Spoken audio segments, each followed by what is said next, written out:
When you live generously, you're not just talking about money. You're talking about an openness of your heart and your mind and even your arms to open wide to embrace people and to walk alongside them and to share life with them. And I think when we do that well, we share Christ well. Marcus Aurelius said, "What we do in life echoes through eternity." What is your life echoing through eternity? Welcome to Echoes Through Eternity with Dr. Jeffrey Skinner. Our mission is to inspire, engage, and encourage leaders from across the globe to plant missional churches and be servant leaders. So join us and hear the stories of servant leaders reverberating lives as God echoes them through eternity. Brought to you by Missional Church Planting and Leadership Development and Dynamic Church Planting International. Welcome into Echoes Through Eternity. I am your host, Dr. Jeffrey D. Skinner. What is God echoing through your life today? Well, we are joined in the studio by Michael Johnson today, Dr. Michael Johnson. I have known Dr. Johnson for years. I don't know how many years I've known him, but a long time. He was a year or two ahead of me at Trevecca when I was going through Trevecca in my undergraduate degree. So that kind of tells you a little bit about how long we've known each other there. But anyway, welcome, Michael. It's good to have you here today. Thank you, Jeff, Dr. Skinner.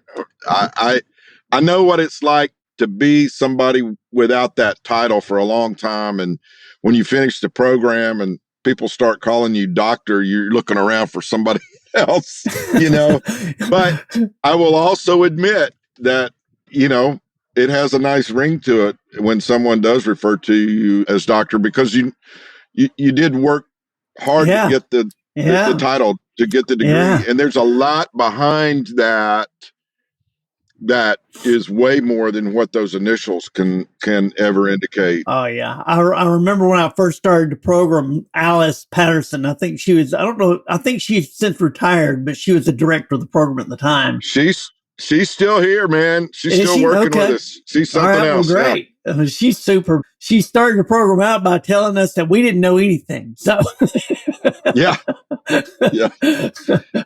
But anyway, it's a great program over there. Let the research take you where it will. That's exactly right. That's exactly right. They do. Hey, Trevecca does a great job.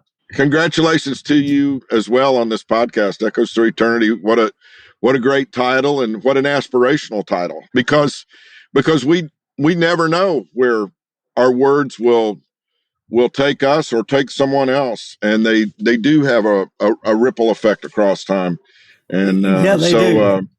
Good job, man. Yeah, thank you. And I've enjoyed yours. You have your own podcast, Michael in the Middle. You've had you tell great stories, or rather you allow people to tell great stories, and, contextualize it. And, people know of people, but they don't know the full context of things. I think it's just, you do a really good job with it, and some fascinating stories there. Thank you so much. I believe strongly in the power of story.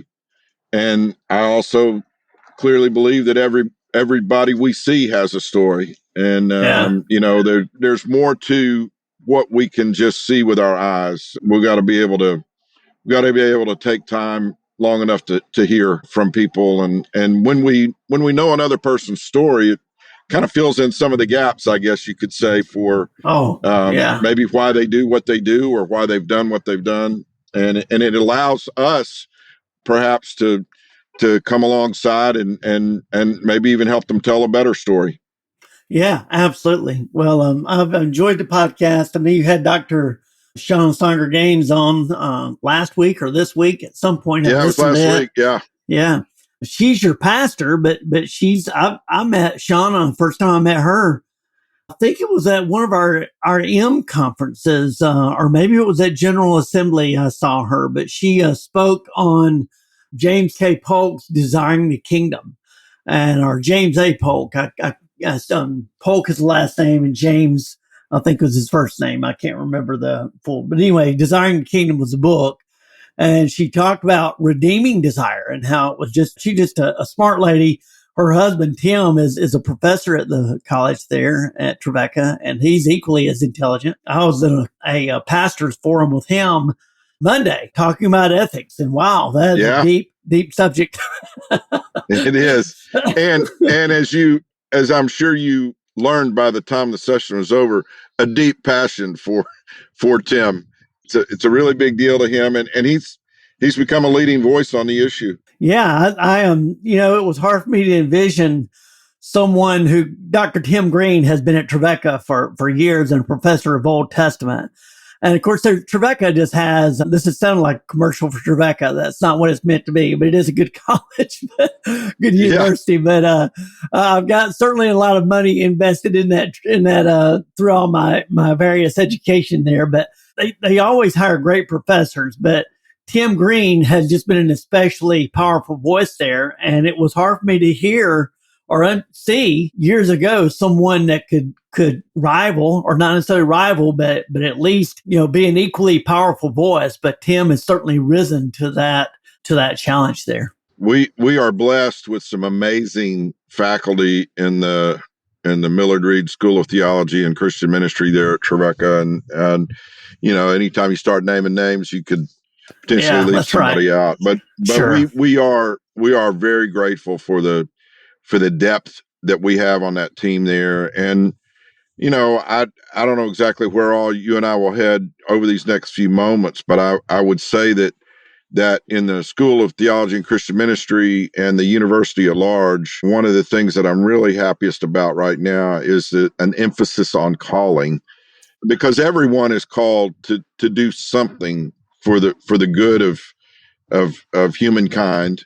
And so our new marketing campaign is from calling to becoming. And I like that. I love where that's headed, and it certainly fits, with your own sense of calling in terms of ministry and with people as you do. And so I think one of the things that I'm excited about now in my 33rd year of professional employment at Trevecca is that it still feels fresh in a lot of ways. There, Jeff, no matter how many, ways we try to say it, when you do something for a while, when you've been at something for a period of time, it is possible that there's a sense of routine, or there's maybe a feeling that things can get a little stale or mundane. But man, when you're working with college kids, emerging adults here, you got to stay on your toes, and it gives you an opportunity, I think, to stay fresh and to stay in touch. I'm very grateful for that. I know Dan Boone, Dr. Boone, president there at Trevecca, several years ago at PoundCon, he talked about how the church is moving outside of the walls and really into the marketplace and into the employment, into the office spaces of the workplace and all that.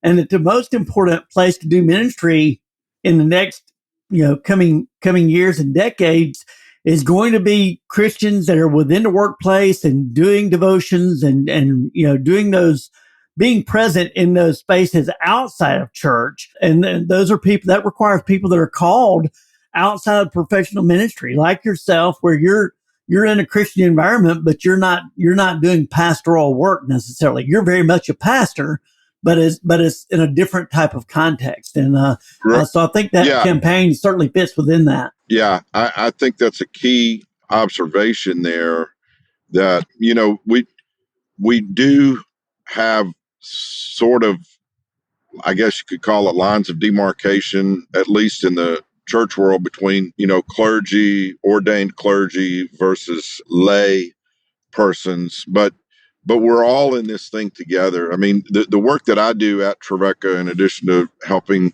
Dr. Boone with special projects and that sort of thing, is and has been since 2009, really connected to our relationship with local churches, particularly in the Church of the Nazarene. I have, I was born into the home of pastors. My dad was an itinerant. There you go, Michael. Sorry about that. We got disconnected all of a sudden. Not sure why. Yeah, I apologize for that. I've often said that technology is a beautiful thing when it works as designed, and most of the times that that technology does not work. It's when there's a user error, and I'm not responsible for that. I was telling a story about my parents, Yes. and the this sense of pastoral clergy, vocational calling, and then lay persons that work within the context of the church. And so I grew up watching my dad, who was an itinerant evangelist for the first year and a half or so of my life, and then pastored a couple of churches, and then ended up as a district superintendent and director of Sunday school ministries, and ultimately general superintendent. I mean, my whole family line, especially particularly the men, I should say, seems like they all ended up being ordained ministers. And my brother, when he came to tell me he had been called to preach, he's 3.5 years younger than I am. He wanted to be a lawyer, and he was a student, a history student. And I remember he came up and found me.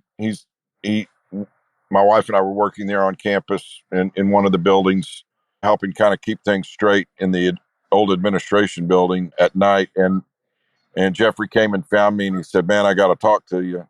I said, "What's that?"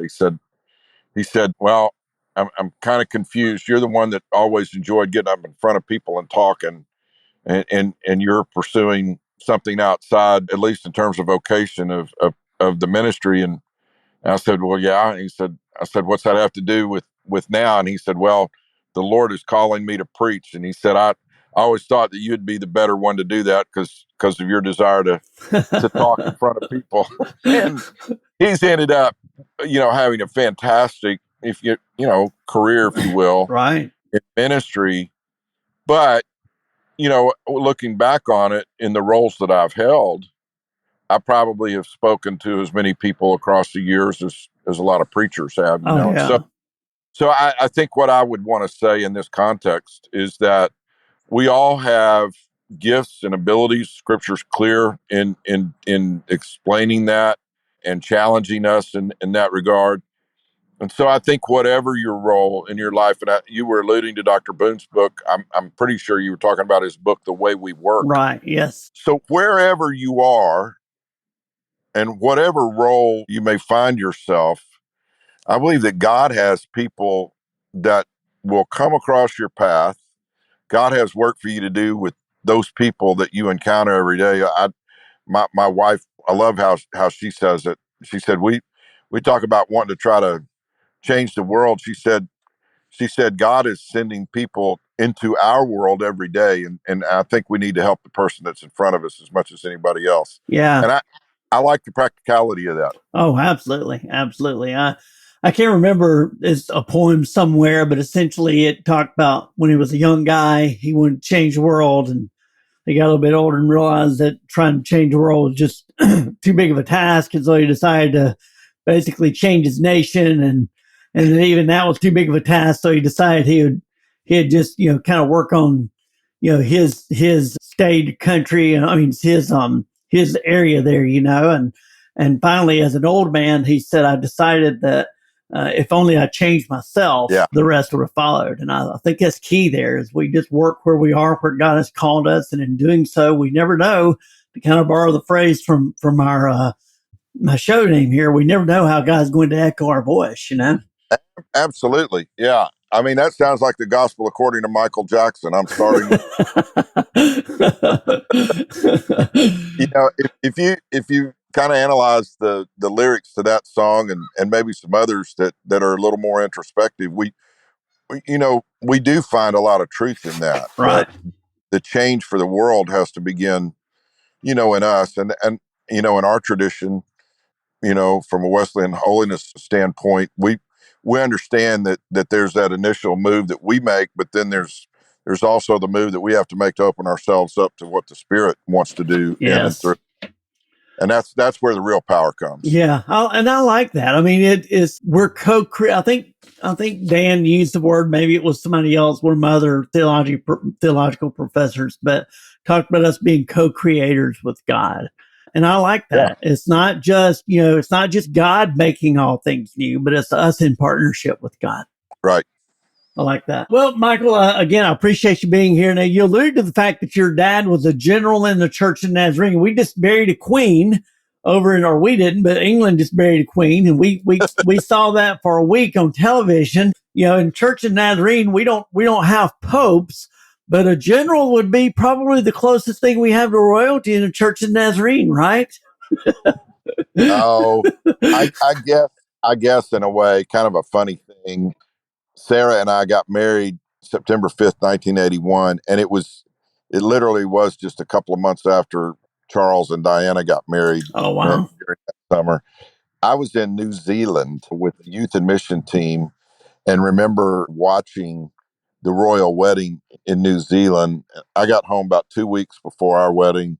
I'm not suggesting this is the way to do it, but if there are fellows out there that are listening and they're contemplating marriage, if you could just go away for several weeks right before the wedding, everybody will probably be a lot happier. Right.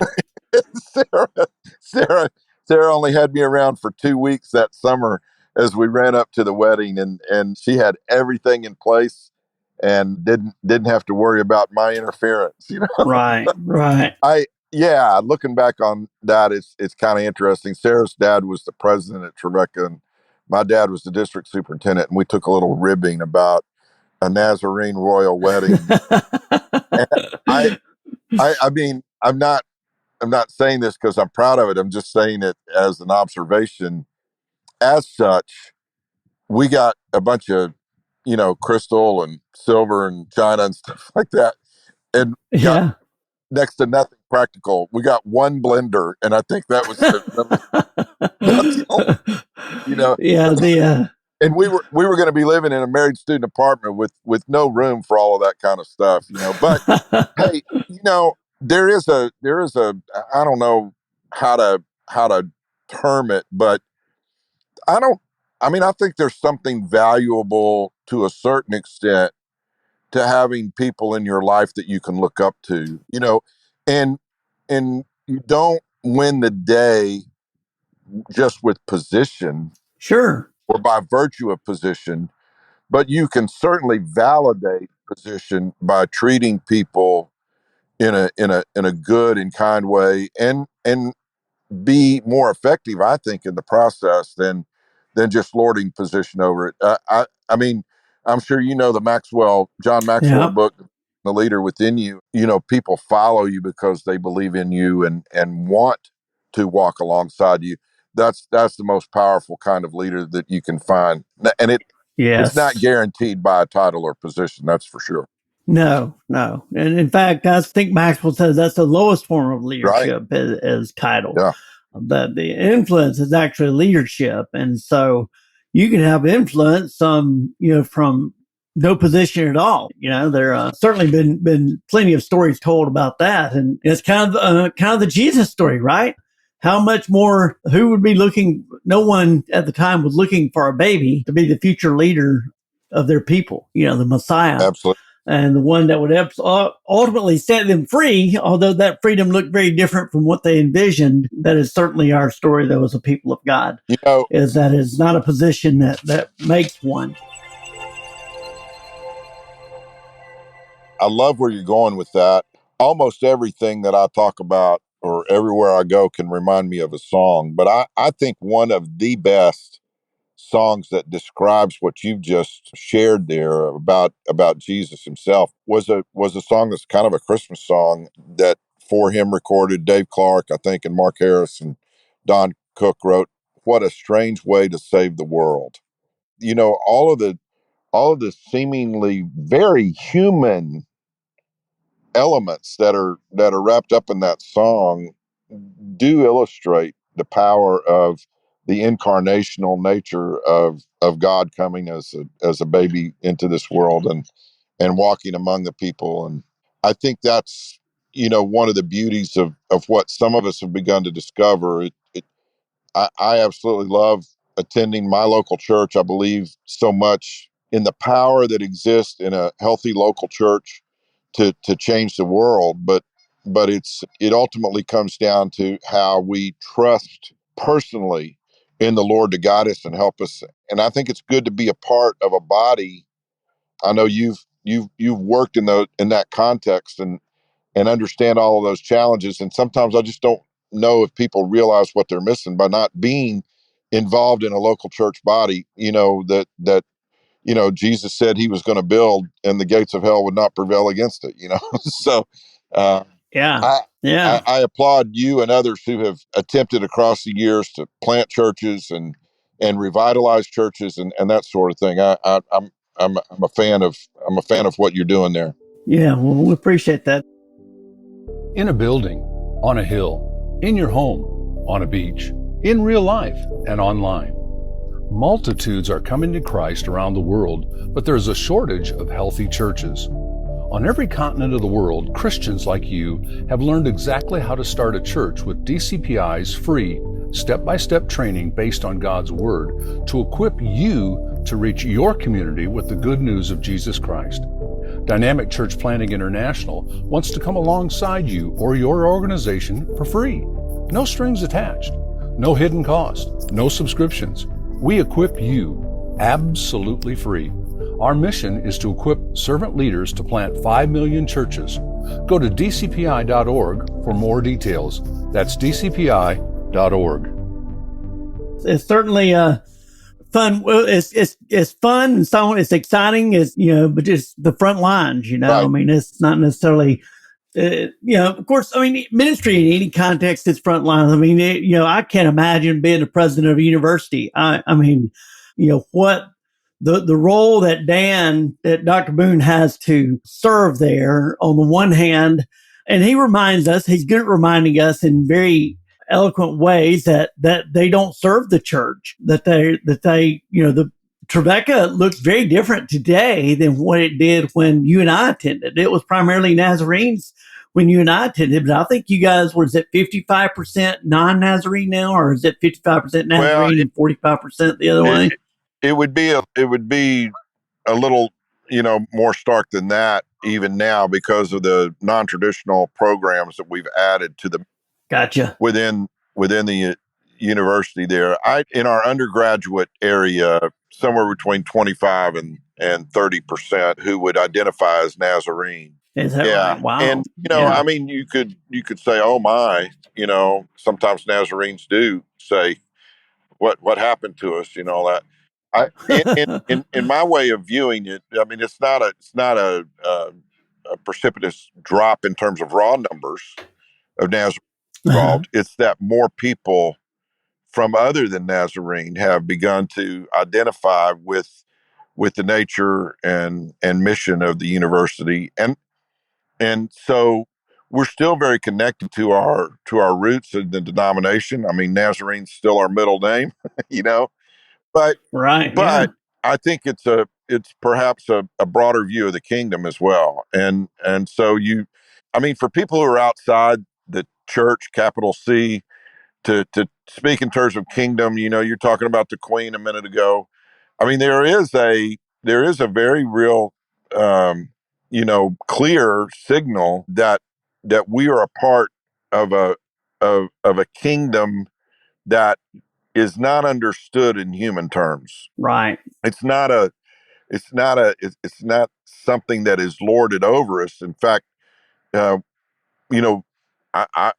mean, maybe you can help me with this. I might be a little off base, but the lordship of Christ in our lives is one that we have to accept in a sense.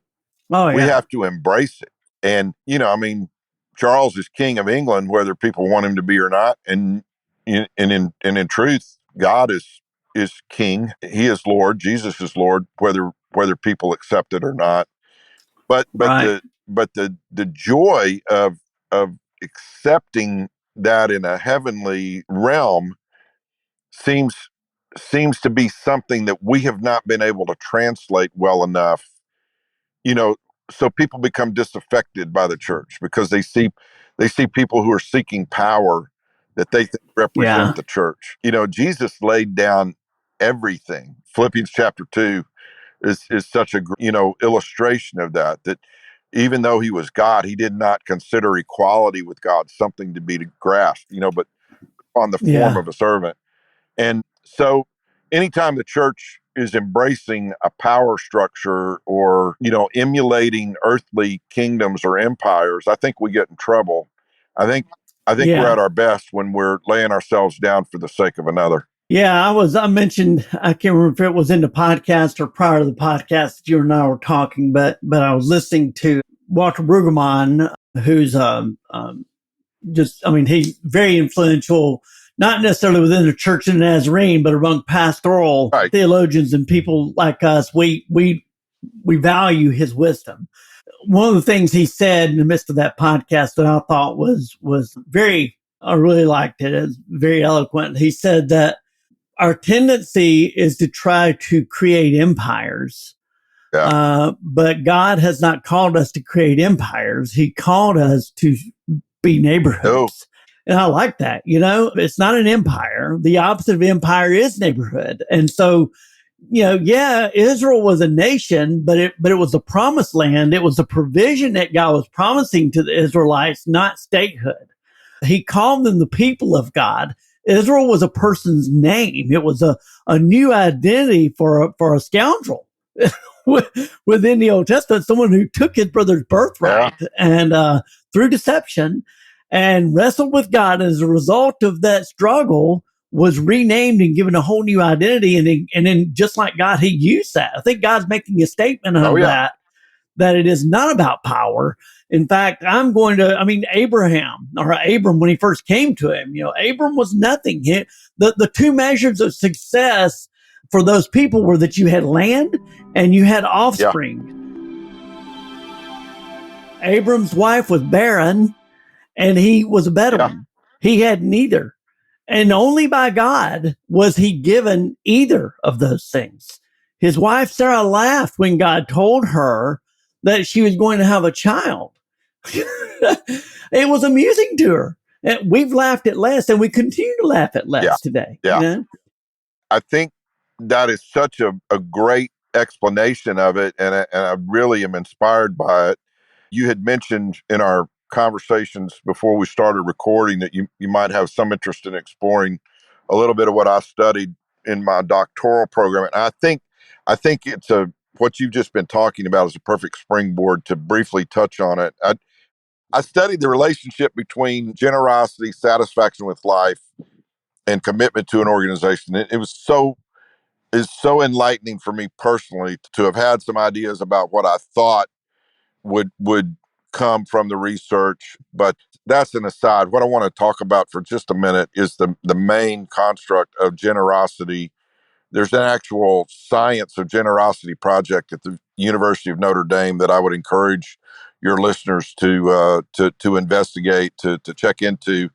And when you're talking about empire versus neighborhood, the working definition that I had that I really, just tried to use as a foundation was generosity is giving freely and abundantly to others. That's the bottom line of what generosity is all about. And I think when you live generously, you're not just talking about money. You're talking about an openness of your heart and your mind and even your arms to open wide to embrace people and to walk alongside them and to share life with them. And I think when we do that well, we share Christ well. Yeah. And it's funny you said that, talking about our science. I'm reading a book I just picked up recently as well called The Generosity Gene. And he talks about how, exactly what you're talking about there. Brian Campbell, I think, is the author of that. But brand new book, just a mutual friend of ours suggested it to me, but very, very similar ideas there. But yeah, I have not read your dissertation. I would love to read that. If you shoot me a copy of that, I'd love to read that.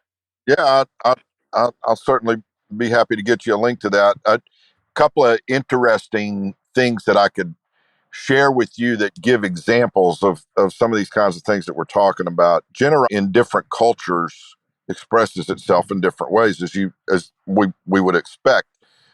Cultural backgrounds, and ethnic origins, those are all a part of a person's story. But a couple of little vignettes. There was a study done, I think it was in Germany, at a research institution where they attached wiring to some electrodes in the brain, and literally even thinking about doing something good for someone else, just the thought of doing something good for someone else, that alone was enough to trigger a positive neurons in the Wow. brain. That's that. And I mean, that was just stunning to me, because we live in Yeah. such a selfish world.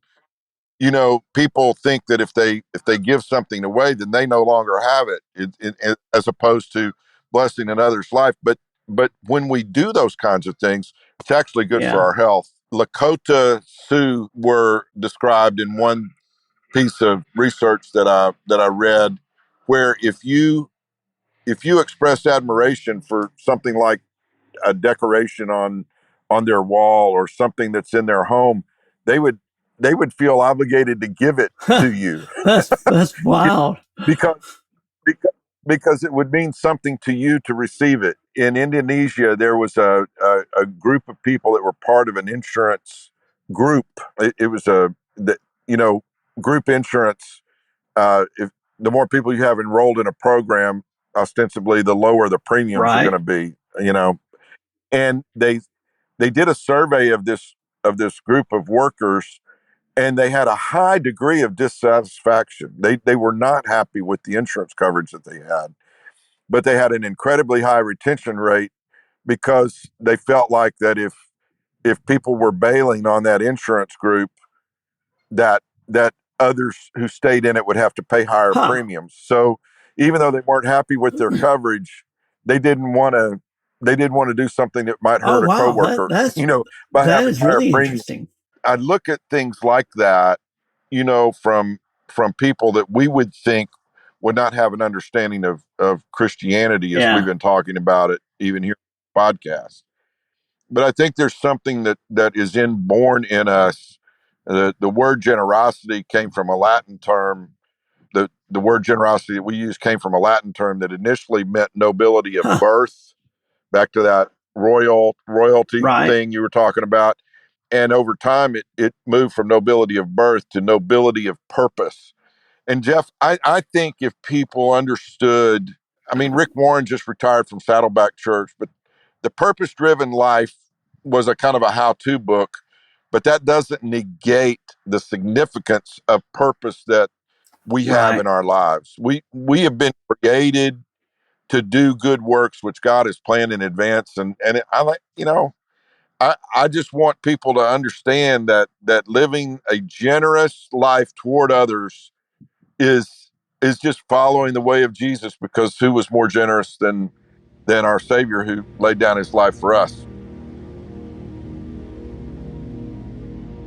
If we are created in the image of God, it would make sense that we were created to give of ourselves, right? Because God gave of himself. I mean, we Yes. literally share God's breath. He breathed life into creation in order for us to exist. He gives us, and not just one time, but continually. I mean, as I take a breath here, as you take a breath, as the world collectively breathes every day, we do that simply as a gift from God.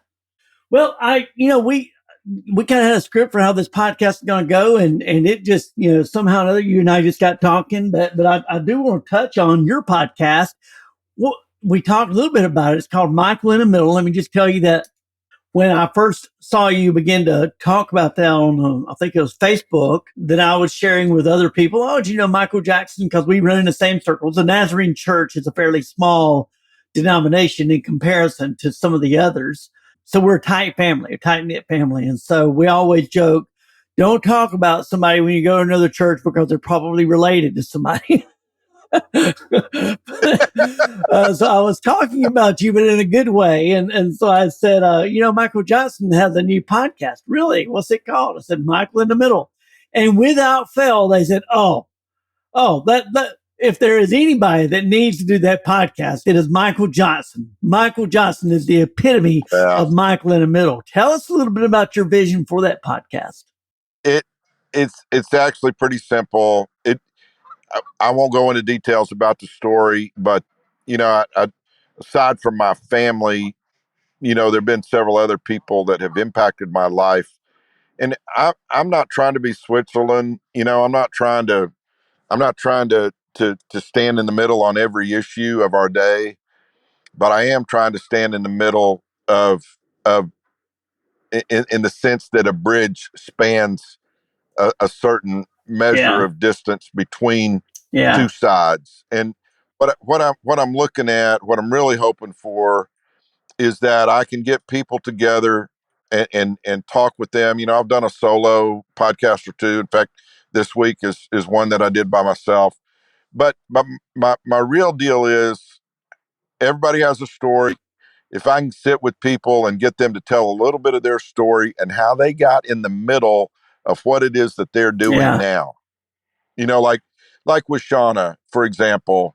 I greatly admire this young lady. She's brilliant, as you've attested to, and she's married to a brilliant man. But she is a woman leading a church with a Right. lot of history and a decent membership and things like that. And in the Church of the Nazarene, we've ordained women from Yeah. the get go. Not just ordained, but But we women still shaped the Church of Nazarene from the beginning. oh, absolutely. But we have to be honest that it's still a challenge to get a woman placed in a pulpit from time to time. And I wanted people to be able to hear from her about what it's like to walk through that Yeah. journey. And I've been told by several that they learned some things about Shauna that they didn't know otherwise, and it kind of opened their mind to the fact that yeah, she's a woman, but man, she's Yeah. really good. It's not that she's doing a good job for a woman. She's just Yeah. doing a good job. Yeah. If that I was makes sense. thinking, why does that surprise us? Oh, wow, she's good. Yeah. Yeah, But she's I think brilliant. Yeah. that's the larger issue, whether it's matters of race or politics or whatever it is that tends to Yeah. divide us in this moment that we find ourselves. If we don't find a way to walk toward each other, Yeah. it's just going to get worse and Yeah. worse and worse. And a lot of it, I mean, I'm not trying to over spiritualize it, but I believe in the theological significance of Jesus being crucified between Two thieves, two right? thieves, two people that responded to his message, his offer Yeah. differently. But Jesus didn't tell the guy that didn't believe, Yeah. boy, you're really going to miss it Yeah. here. He made the offer and he stood between these two people, and one chose to embrace it, another, as far as we know, Yeah. did not. And so I can't make everybody agree on issues, and that's not even my point. In fact, I hope to be the kind of person that allows people who do not agree to still be able to have a Yeah. conversation. And so that's where a lot of it comes from. I know that's a little bit of a wordy answer. I'd like to be more concise, but part of where I am now in the middle of all of this is because I've had so many different things that have sort of motivated my journey to this point. Right. And I see you and I talked a little bit. I asked you about if you were familiar with this book before we started, and I just began reading it because of another book that I'm working on. Me and Desmond Barrett, who's also a product of Trevecca Nazarene University's leadership Love Desmond. program up there. We just finished one, and it's not published yet. Well, it's in an editorial phase now, being Right. edited, but anyway, I'm working on another one. And it is an extension of my dissertation research, which examined, what creates a salient Christian spiritual identity for Gen X and millennials, and in the end, the things that we can't say definitively because correlation is not causation, but at least it had a significant effect, was positive experiences and positive relationships with other Christians. And what has happened today, and I've heard another great professor there at Trevecca, Kathy Morey. Morey, thank you. Kathy Morey, yeah, talk about how, and she described it as silos. She talked about kind of the onslaught with the internet kind of helping people to customize, and iPods customizing music and customizing clothes and all that. But Neil Postman, in his book, The Amusing Ourselves to Death, he studies kind of the culture or the transition of epistemology is what he uses, which is just basically the study of things and words and investigation of how language is used and specifically his is for media. And he studies culture when it was just an oral culture. And then it moved to typography with the printing press and how that changed things and how it must have been so strange to them, to the point that Egypt thought that the god of writing was magical because it was just so strange to them. And then with television, and how television then became more entertainment and changed from a serious nature to more of an entertainment nature.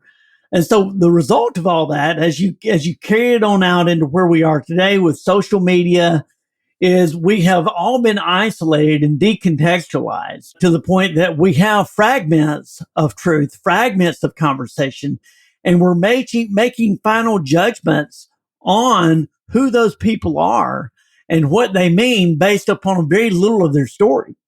And so when you said that what you're doing is giving people a platform to kind of tell their stories, you're contextualizing them. It's Michael in the middle, not because you don't have a view, but it's Michael in the middle because you want to bring people out and serve as a bridge. Let's communicate with each other instead of screaming at each other from our silos and having only half the story there. Yeah. Listen, take the time to listen and learn my story. And I think podcasting is a unique medium there in that it does allow people, when it's done correctly, it does allow people a place to contextualize their stories and collect and contextualize meaning for their lives. That's a great summation, and I don't know how I can build on that or expand upon it. I would say Postman's book enlightened me when I first read it. I actually did a research paper on it in my master's program related to the advent of MTV and music video, how it even began to impact what we watch on TV with sitcoms and dramas and even the news. We don't see an image for more than 2.5 to 4 seconds. Right. That's right. I remember. And if you think about how the cumulative effect of that kind of thing since, roughly 1980, MTV came along, we are challenged to pay attention. Circling back, if I could just put a kind of a dot at the end of this, a period at the end of this sentence, so to speak, I think one of the most generous things we can do in this world now is to stop long enough to really notice and pay attention to the cues that God is giving us and to the opportunities that we have to make a positive impact on another person's life. If all we ever do is see people in mass and never really take a moment to think that person that I'm looking at right now is dearly loved and is a person that Jesus died for just as much as he did me. If we don't consider the inherent value and worth of another person on an equal plane with our sense of self-worth, I think that's one of the things that we could do moving forward that really would change the world. Yeah, I like that. Generosity as an extension of God's grace and mercy. I like that. I like that a lot. That's good theology right there, Michael. I like that. Man, I've loved being with you. You're doing a great job, and what a fascinating conversation. I can tell you that I try to script these things out too, and I think I know where it's going to go, and then it's kind of like doing research. You just got to let it take you where it will. Yeah, that's exactly right. But it's been a good conversation. It really has. And there were other things I wanted to get to, but we'll have you back another time to talk about those. But you're going to be the capstone of my second season here. You're the first recording of my second season. So I'll let you know when it publishes out there. We got to get it edited. We've had some technical snafus along the way, but I just consider that a compliment. That means the enemy doesn't want to hear the message, right? Yeah. Bless you, brother. I'm really grateful for you. Thank you, brother. We enjoyed it. All right. You have a great day.